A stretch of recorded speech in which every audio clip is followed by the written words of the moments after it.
Get great deals on the latest phones, tablets, and business apps with O2 Business. Hey guys, you're watching BTech. My name is Basil and this is the Huawei P9. It's my favorite Huawei phone to date, and I'll jump on to tell you why in a short while. Before I do though, if you're not already subscribed, subscribe to the channel. That's how you'll stay on top of all the videos about the P9. So far we've done things I love, things I hate about Emotion UI, as well as a camera comparison with the LG G5, the iPhone 6s Plus, and you get the idea. We've done loads of videos. If you subscribe, that'll pop up in your notification feed as soon as we upload them. Right, back to this phone. The Huawei P9 is beautiful. The design is premium. It carries forward the kind of Ascend Mate S type finish with the Huawei P9 style look and feel.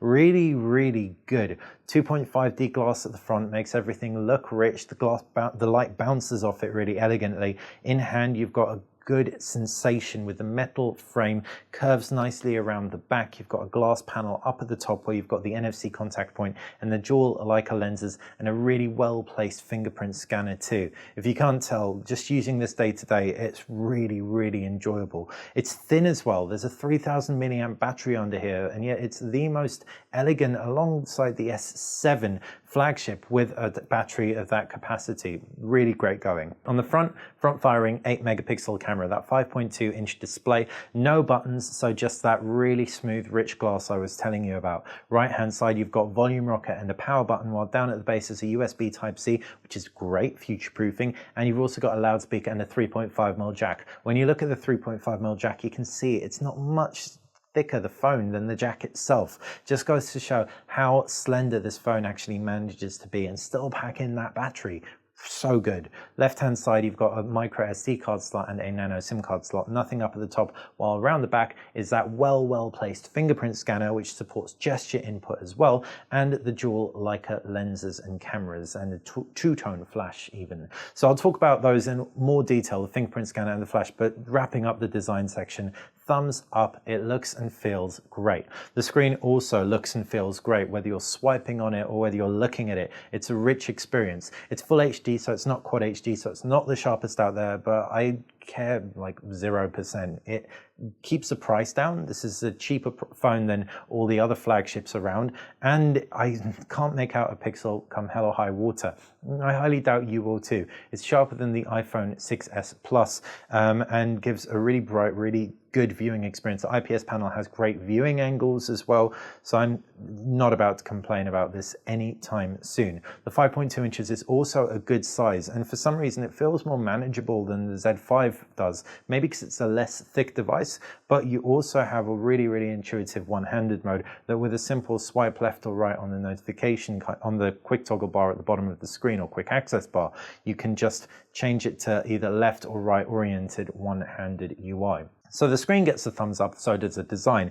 What about the Emotion UI inside? Well, Emotion UI is a mixed bag, and we all know that. I've done loads of videos about what I hate about it, what I love about it, and wrapping that up in a nutshell, Huawei's killed the applications tray that stock Android has. So you've got all your applications and widgets displayed on the home screen, but that isn't it. Huawei's also introduced a few things that make it cool. You've got a universal search pulling down from a home screen, for example, which is actually useful even if it is a complete Apple ripoff. You've got the fingerprint scanner gestures, so I can pull down the notification tray. I can swipe through my gallery using the fingerprint scanner, and you can also have hidden applications that you access through an inverse pinch. And what's cool about that is if you have apps like, I don't know, Tinder or something, and you don't want everyone to be able to see your Tinder profile displayed on your home screen, you can hide it there. You can also, suffice to say, access things like folders and stuff, and through the folders you can quickly add apps through the plus menu. What I'm trying to get across here is, for all its downsides, and there are a lot of them, Emotion UI seems very, very considered in a lot of areas. Things I don't love so much, I don't love the notifications and shortcuts menu being on separate pages. They just end up being quite fiddly for me personally. In addition, I'd quite like the option to bring the applications tray back, because I prefer a cleaner home screen UI. And on top of that, Emotion UI is just a little bit busy and cluttered with themes that I don't necessarily love quite as much as the default themes on other user interfaces. Generally though, what's great about it on the P9 is that it's smooth. It doesn't stutter, app compatibility is better than ever, and that issue that I always used to have with the simple notifications not really appearing properly in the notifications bar because of the black background. I don't seem to be having that now. So if Huawei has fixed that, awesome job. And in fact, it's the best Emotion UI experience that I've experienced on a Huawei device today. And if after all that you still don't like Emotion UI, you can install a custom launcher, even if it is a bit of a faff thanks to some Huawei safeguards. Right, so everything's good so far, but how about gaming and multimedia? Well, the Kirin 955 processor paired with 3 or 4 gig of RAM, depending on the variant you go for, performs admirably. It doesn't seem to overheat. I haven't had any issues with any of the games that I've installed on it. And yeah, what more do you want from a gaming device? You want front-firing speakers. That's what you want. So it's very easy to cover up the speakers on the bottom of the device or the right-hand side, depending on how you're holding it. Has a 3.5mm jack as well, but that's not necessarily as comfortable to game on. So if you really are into mobile gaming, the chances are this will be able to play the games, but you may want to invest in a game pad if you want to get really good audio quality and not have to faff with moving your hand around a 3.5mm audio cable. What's also good about it is the fact the screen looks good for movies and videos and also reading. Not brilliant, so not as good as, for example, the Samsung Galaxy S7 Edge or a device with a larger screen or a device with an AMOLED screen, but for IPS panels it's just very good, especially when you consider the pricing of the phone. So Huawei knocking it out of the park in one more area. Now on to cameras, and this should be the area that performs the best out of everything if the Huawei press conference was anything to go by. They said at the P9 launch that this is categorically redefining camera phones out there. They had photographers on stage and everything, and they kind of made a rod for their own back because this is a really good camera, and I would have reviewed it as a really good camera had I had curbed expectations or even no expectations. But as my expectations were so astronomical, it's still just a good camera. It's not mind-blowing. 2 12 megapixel sensors. You've got one monochromatic sensor, one RGB sensor. They take good pictures, really nice contrast levels in good light. When you zoom in though, that's where they start to suffer. They kind of suffer with detail and they can kind of blend a few colors together. I definitely found it wasn't picking up as much like nuanced contrast as some of the other camera phones I was using. In low light also, it does start to struggle a little bit sooner than the likes of the S7 and the iPhone 6s. Still, it has really good white balance. The shooting modes are exceptional. The Pro mode is really easy to access, and I love the user interface, save for the fact that if you want to access the settings, you can't do it in a landscape, you have to do it in portrait, but that's a minor bugbear. You don't have 4K video on here, and so that's still something Huawei's got to introduce to their flagships, but it doesn't really bug me. The fact that the photo quality is good, you can shoot in RAW, you can shoot in manual, there are shooting modes coming out of my ears. It's also got the best background defocus mode around, albeit a fake one admittedly, but it's software that works really well.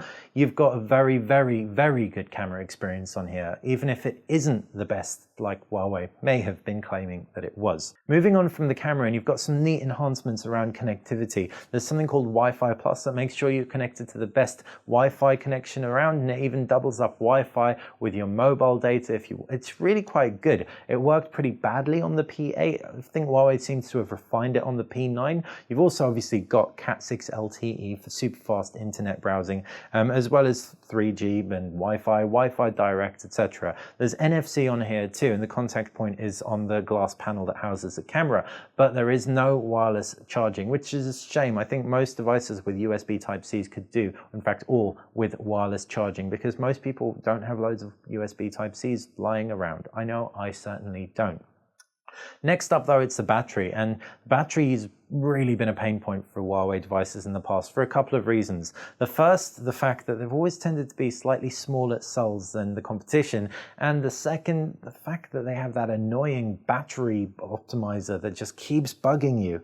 You'll be happy to know both of those are much improved. There is a 3000 milliamp cell in here, bringing it toe-to-toe with the Galaxy S7, the HTC 10, and it's got more milliamps in it than the beefier LG G5.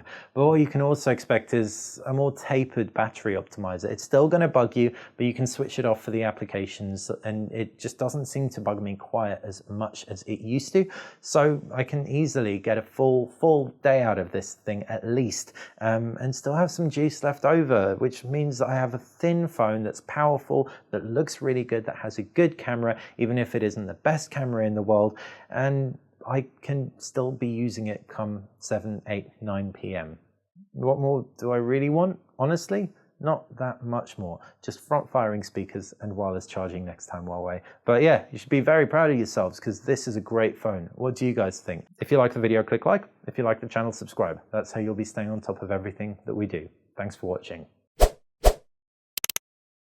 Get great deals on the latest phones, tablets, and business apps with O2 Business.